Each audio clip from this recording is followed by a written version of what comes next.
Hi, I'm Tom Spellman. Welcome to my new YouTube channel, Growing with Tom Spellman. All right, Tom, how you doing? Persimmons today. Yeah, persimmons definitely. Prime season. Yeah, my intent is to kind of separate out all the information of the Imoto, fuyu type Imoto, and the fuyu type Jiro. And what the differences are. And so that's what I hope to capture with that. Everybody looks and wants and buys a fuyu persimmon. But fuyu persimmon's not a variety.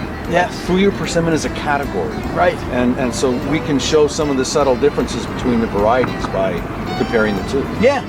Let's do it. And I think that the Imoto is a great place to start. Absolutely. It's funny, Tom, because last week I did the Isu persimmon, which is a fuyu type as well. Absolutely. Same category. Yeah, and it's always renowned for being dwarf.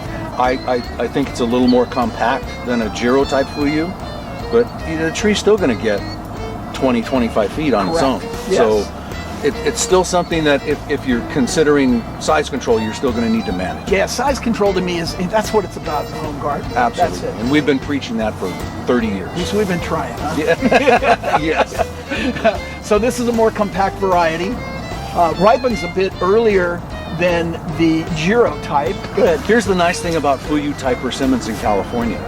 Yes, in Imoto, we can consider it an earlier variety, 7 to 10 days earlier. But it's the other end that makes the big difference. They're going to hold on the tree for a month and a half or 2 months. So we have this long extended out season where we can take advantage of that. Yeah, we were looking at this when it was still kind of light orange. Right. Non-astringent. Right. Okay, and definitely had great sugar at that time too. Right. And so you do get to that point where it starts to get soft, just like you would do an astringent variety.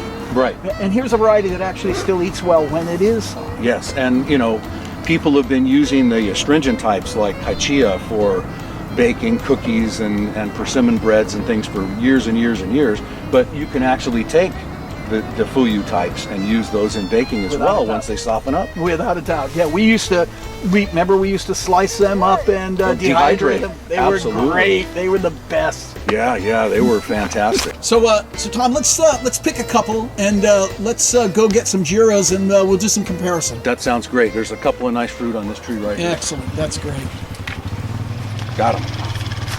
All right, Tom. Here we are now at the Jiro. Okay, and this is the one that is the other fuyu. Absolutely. Jiro's an old variety, a popular variety. It's one of those that if it's grown in isolation with no other pollinator, it will be seedless. Yes. If it's grown with a variety that has an incidence of male flower, you can get some seeds, but still completely non-astringent. And no color to the flesh if it's pollinated, and it can be eaten firm. Right.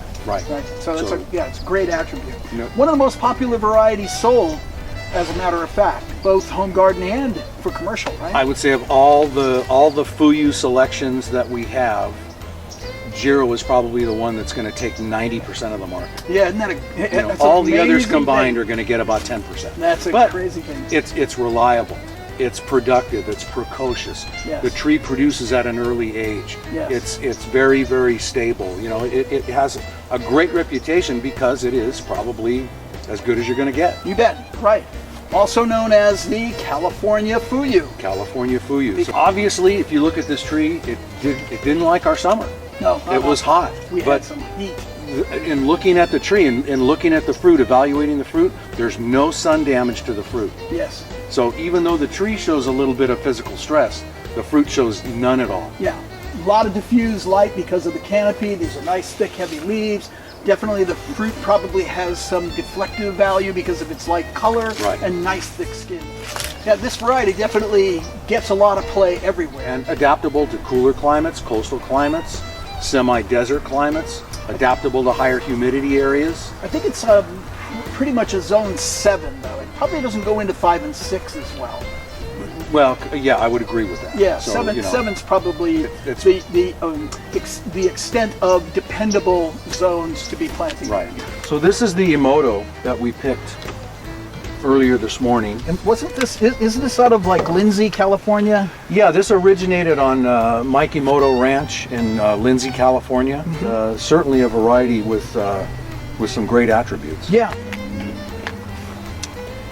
Nice texture, good crunch, but starting to show some physical ripeness and a little bit of, a soft consistency to the interior. So, good sugar level. Great sugar. Has a really nice bite. I have no problem with this variety. No, It's nice. me neither. I don't either at all. The primary differences between the Imoto and the Fuyu, just to take the mystery out, is the Imoto occasionally has male flowers, and so it can act as a pollinator for varieties that require pollination. Yes, like coffee cake. Like or- coffee cake or yeah. chocolate. Right.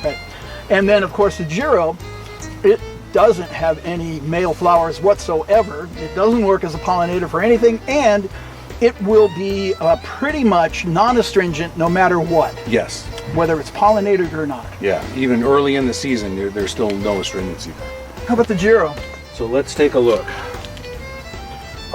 As far as color goes, I'm a little more impressed with the physical color on the Jiro. It has a really nice to it. But you can obviously tell that it's not as mature as that other one we had. No, it's not. It's Yeah. a little crunchier. It's a little firmer.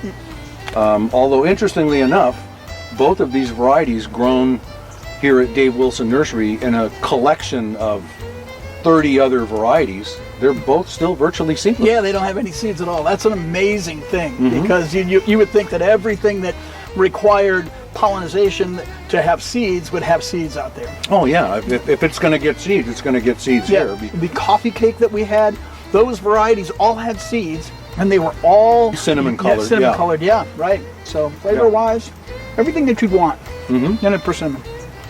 Nice sugar. And if you were to grow an Izu, an Imoto, a Jiro together, you're still gonna get very good quality fruit, and you're gonna extend your season out. Yeah, 3 months plus. Izu on the earliest. Yep.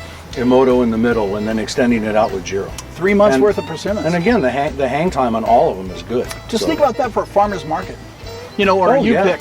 That would be a tremendous asset. Yeah, to have those. Yeah, you could three varieties. market them by season, by variety, by varietal name. Yep, the Isu, the Imoto, and the Jiro. It's all great stuff, man. I have no problem with either one of these. They're both delicious. Great. Well, If you like what you see, please subscribe and give me a thumbs up. And remember, keep growing with Tom Spellman.